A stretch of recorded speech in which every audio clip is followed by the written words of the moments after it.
투부 안녕하세요. 두부입니다. 5월 22일 날 국토부에서 1기 신도시 선도 지구에 관한 보도자료를 배포를 했습니다. 1기 신도시를 재정비해야 되는데 올해 안에 최소 2만 6천 호를 선정을 하겠다는 내용이에요.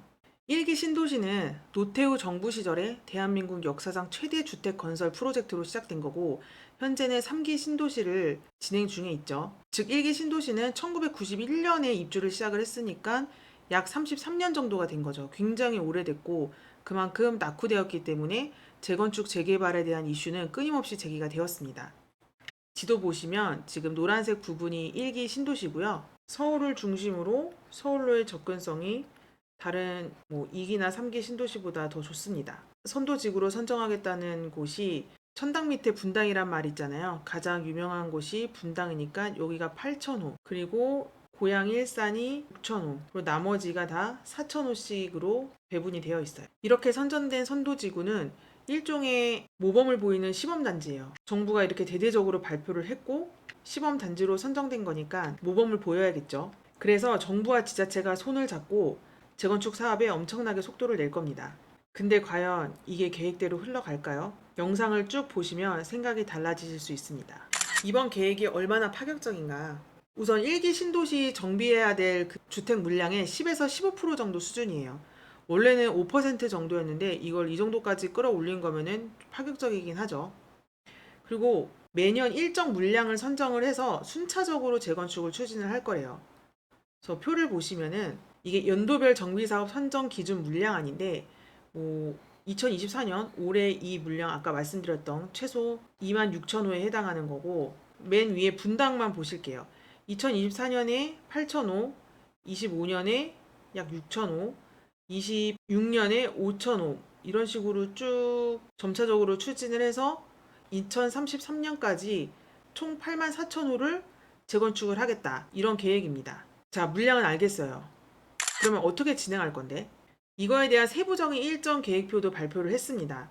뭐 이렇게 복잡해 보이는데 간단히 말씀드리면 바로 지금 살펴봤던 5월 22일 날 선정 계획이 나왔죠. 그럼 6.25까지 1기 신도시 대상으로 해서 공모를 할 거고 쭉 뭐 이런저런 의견을 하고 논의를 하고 협의를 한 후에 9월에 선도지구 하고 싶은 사람 손들어 하고 이제 접수를 받을 거고 그다음에 이제 평가를 할 거예요. 11월에 최종 선정을 하게 됩니다. 즉 이번 계획의 빅피처는 2027년에 착공을 하고요. 30년에 입주를 하는 거예요. 보시면 공사 기간이 3년에 불과하죠. 원래 정비 사업은 재건축 조합 설립을 하고 안전 진단하고 뭐 이런 사전 절차만 통상 10년이 걸리거든요. 근데 10년 걸리는 게 지금 2024년에 계획이 나온 것부터 입주 때까지 하면 약 6년이잖아요. 10년을 6년으로 단축을 한다는 거예요. 이것만으로도 굉장히 파격적입니다. 그러면 이 신청한 곳들 대상으로 어떻게 선정을 할 거냐? 뭐 아무나 뽑지는 않겠죠. 표준 평가 기준도 공개를 했는데 디테일하게 나와 있습니다. 우선 평가 항목에 따라서 배점이 다 정해져 있고요. 주민이 얼마나 동의를 했냐 여부에 따라서 점수를 매겨요. 주민이 반밖에 동의를 안 했다. 그럼 10점. 95% 이상 거의 다 찬성을 했다. 그러면 만점을 받는 뭐 이런 구조입니다. 그리고 얼마나 낙후가 됐냐. 빨리 이거는 재건축을 해야 된다. 뭐 이거에 따라서도 점수가 매겨집니다. 아무래도 재건축 시범 단지로 선정이 되면 여러 가지 이점 속에서 이제 진행이 될 거잖아요. 정부가 심혈을 기울여서 성공 케이스로 만들어야 되니까 그만큼 선정도 굉장히 까다롭게 하려는 것 같습니다. 지금까지 계획안을 살펴봤고요. 이제 좀 꼼꼼히 따져볼게요. 첫 번째 드는 의문점은 과연 이주 계획은 세웠나? 이겁니다. 2만 6천 호를 한꺼번에 재건축하면 자, 여기 살던 사람들은 다 어디로 가지? 어찌됐든 분당에 있던 사람들이 재건축한다고 하면 뭐 서울이나 부산 가서 살 거 아니잖아요. 그 주변 도시에 가서 잠시 집이 완성될 때까지 살겠죠. 그럼 그 주변 도시에 2만 6천 호를 수용할 만한 전월세 공급량이 있어야 되겠죠. 과연 그거에 대한 계획은 세웠냐 이겁니다. 만약에 충분한 공급량이 있지 않다고 하면은 공급은 한정되어 있는데 들어오겠다는 사람이 많아지면 전월세 집값은 상승을 하게 될 겁니다. 그러면 전세 대란이 일어나겠죠.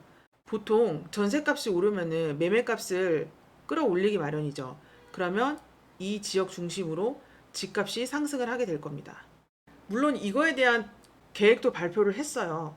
이주 대책 수립이라고 해서 여러 가지 이렇게 계획을 발표를 했는데, 간단히 정리를 하면 26,000호를 한꺼번에 공사를 요일당 하는 게 아니라 정비 시기를 분산하겠다. 그리고 인허가 물량도 관리를 하겠다. 전세시장 불안이 나타나는 것 같다. 그러면은 연도별로 정비 선정 물량을 조정을 하겠다. 그리고 지속적으로 전세시장 동향이라든지 주택이 수급되고 있는 상황, 이런 거를 계속 모니터링을 하겠다. 이런 내용이에요. 그래서 어떻게 하겠다고? 다시 한번 얘기해 볼래?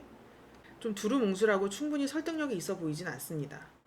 자, 두 번째 우려는 바로 이게 계획대로 될까? 이 부분이에요. 부동산 시장만큼 불안정한 곳은 없죠. 국제 정세가 불안하고 금리가 상승하게 되고 원자재 값도 상승하게 될 수 있어요. 자, 이렇게 되면 공사비가 높아지겠죠. 이 공사비에 대한 부담은 분담금 상승으로 또 이어지게 돼요. 내가 1억 낼 거를 2억, 3억을 내야지 공사를 할 수 있다고 해요. 그러면 입주민들 입장에서는 반대를 하고 나서겠죠. 그렇게 되다 보면 당연히 공사가 지연되고 일정의 차질을 빚을 수 있게 됩니다. 그게 바로 지금 일어나고 있는 재건축 현실이에요. 그 다음에 바로 사업성 확보예요. 일기 신도시도 지역별로 편차가 큽니다. 분당이나 일산같이 이름만 들어도 알아주는 곳이 있는 반면에 그렇지 못한 지역도 있잖아요.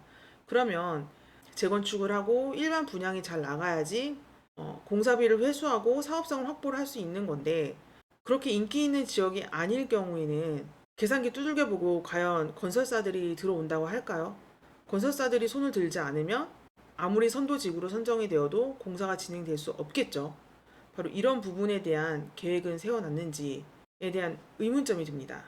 자, 그리고 마지막으로 가장 중요한 부분, 바로 정권 교체가 되면 어떻게 되는가입니다. 대통령 정권이 바뀌게 되면 특히나 부동산 시장에 많은 영향을 미치게 되죠. 어쩌면 다음 정권에서 일기 신도시 재건축 사업에 대한 제동을 걸 수도 있는 거고요. 정권이 바뀌게 됐을 때 어떤 정책은 도로 아미타불이 될 수도 있어요. 그게 바로 이 일기 신도시 재건축 사업이 될 수도 있고요. 물론 진행된 바가 있기 때문에 아예 엎어지진 않겠지만 이런저런 제도 개선이 되면서 사업이 지연될 확률도 무시할 수 없어요. 자, 이쯤 되니까 왜 사전청약 폐지가 떠오를까요? 얼마 전에 공공분양 사전청약을 앞으로 폐지를 할 거다라는 기사가 났었죠. 이 부분에 대해서는 두부가 자세하게 담았으니까 영상 참고해 주시기 바랍니다. 어쨌든 그동안 한다 안 한다 말만 많았던 일기 신도시에 대한 재건축 계획이 생각보다는 디테일하게 발표가 됐습니다. 더 세부적으로 논의가 된다면 일기 신도시 집값에 대한 변동도 어느 정도 일어나지 않을까라는 생각입니다.